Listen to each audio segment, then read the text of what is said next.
Fiendish creatures got introduced into Winter Update 2021, and since then they have gone through multiple buffs and attempts of making them more relevant in the game, up to this point where they have become highly contested in every server. So it's time to share some tips, but before that, a quick explanation on what Fiendish creatures are. At any moment, a creature in the map can turn into Fiendish. They will become stronger than the regular creature with close to 200% more damage and 260% extra HP. In return, they will drop a variety of items, starting with slivers and dust. These are used for the Exaltation Forge, then a chance for a gem drop, which are used for the Wheel of Destiny, and with the latest update, a chance for a Soul Core or a Soul Prism, both used for the new feature, the Soul Pit. This is what has increased the interest on looking for Fiendish creatures by a lot. And the way you look for them is with the spell Find Fiend. This can be used by anyone over level 25 and both in almost every spell's NPC. The spell works like if you were exhibiting a person, but instead it will tell you the closest Fiendish to you, and if it is a creature you have unlocked on the bestiary, it shows its difficulty. By default there can be a total of 4 creatures alive at the same time. Upon one of them dying, then in 4 minutes and a half another one in the server will turn Fiendish. And if multiple people are looking for them, you can end up with no Fiendish alive for a moment, and you get this message. So with that said, let's start with the tips. The first one is the most basic, which is to download the maps up to date from the tibiamaps.io. Make sure to go through the official website in the fan site area to avoid clicking the wrong site.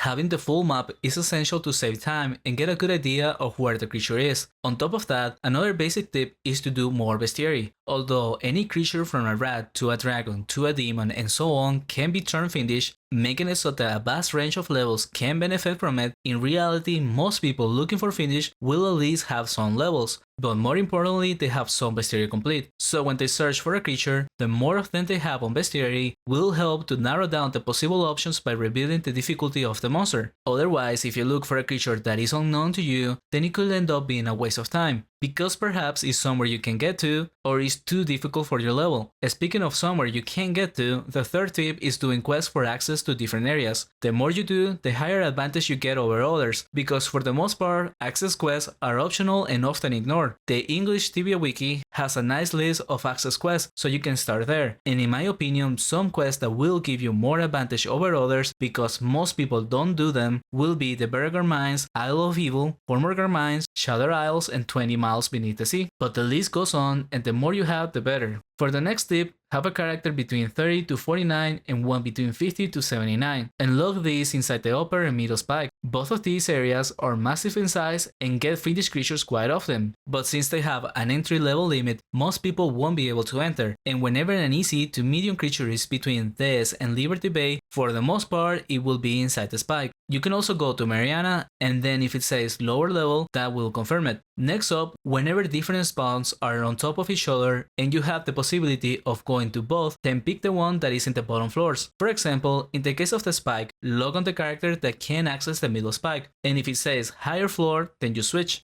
Another example will be a hard creature in the far northeast of Angramon. This could be in the Cobra Bastion, but also in the Nightmare Isles, so going to NMI and checking there first will save you some time. Most of the times it's a 50-50, but when you are checking from top to bottom, then it takes more time to search. Like if you were to go Cobras and then it says lower floor, it could still be in the basement area. But then let's assume that there was another floor further in the basement, and it will take you going through 2 floors only to find that it's further below. There is multiple cases where this applies. Let's say a medium difficulty far southeast from Abelenriel could be the Ore Fortress, but if you go to the Death Portal in TS, it will save time and say if it is higher floor or in the same one. Similarly, the same can be done by going to the Warzones area. And the last example I will give is in Oramon. I will start by going to the Gluth Bandits entrance, as that puts me in the middle of a lot of options, and then knowing if it is higher or lower removes half of them right away. And the next tip is going to be the opposite of this. Whenever you are looking for a creature where there is multiple caves, like the Dwarf Mines of Khazard-dûm, the Tombs of Ankramon, or something in Edron, keep on looking in the surface until it says that it's directly below you, and then using the minimap, go down and see what the options are, and by following the path to get there, it will reveal the correct cave. In the case of Edron, it's mostly done for Inquisition quests, but there is more places where this can be done. Next up is to continue exhibiting from the boats of cities until you narrow down the location of the creature, or it says that it's far away from the boat. I would say 90% of the times you can achieve this and it saves time doing so. And in the same concept of starting your search, I like to start mine on the TS portals for the Forgotten Knowledge quest. Since I have access to all of them, I can enter on each one quickly and travel across Tibia in seconds, with the energy, holy and final taking me to Port Hope, death to near Earth Fortress, ice to Sparkground, green to Outlaw Camp and also in the middle of the map, and fire taken to the far northeast corner in Sao.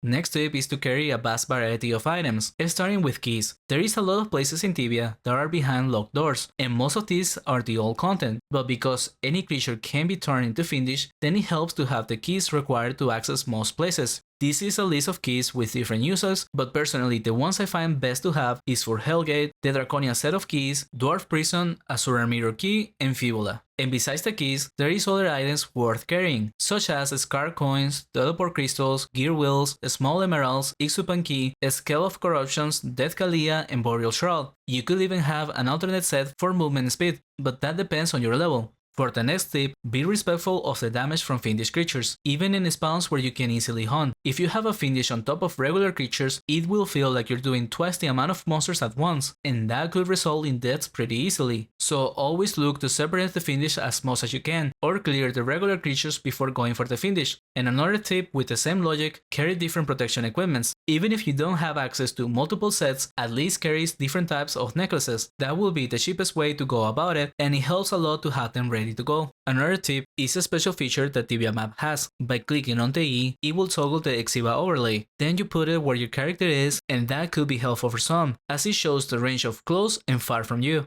You can kind of replicate this in-game by zooming out to max in your minimap and then have your corner location at one of the corners in the map, then move a bit further out and that is more or less the range of something far from you. Also, whenever you're looking for a Fiendish that you have revealed, pay attention to the difficulty and directions. Sometimes there will be more than one Fiendish in the area, and while going for the first one, you might start getting messages for the other, so pay attention to any sudden change and continue to use it often. Another tip is to use the Exhiba during your hunts, at least once per lap or every other lap. The reason is simple, most spawns have different floors or pools with the same creatures that get ignored during a hunt. So while you're hunting, you could see that there is one nearby and then you can go for it and resume hunting afterwards. For example, I have found multiple Fiendish dragons in the upper floor, which tends to be ignored for team hunts, and most of the times I go for the Fiendish, there is somebody hunting on the first floor, but they don't realize that there was a Fiendish because of not using the spell often. Lastly, be aware that sometimes a creature that can't be reached will be turned Fiendish, and when that happens, it takes more work to look around for another while ignoring that one in particular. Best you can do is go as far as you can and Exhiba from the corners, and try to see if a different one appears in between. And that's pretty much all I can say. For the most part, Fiendish hunting is available to everyone, and these are tips to be more optimal with your search. As you do more of them, you will start to notice patterns,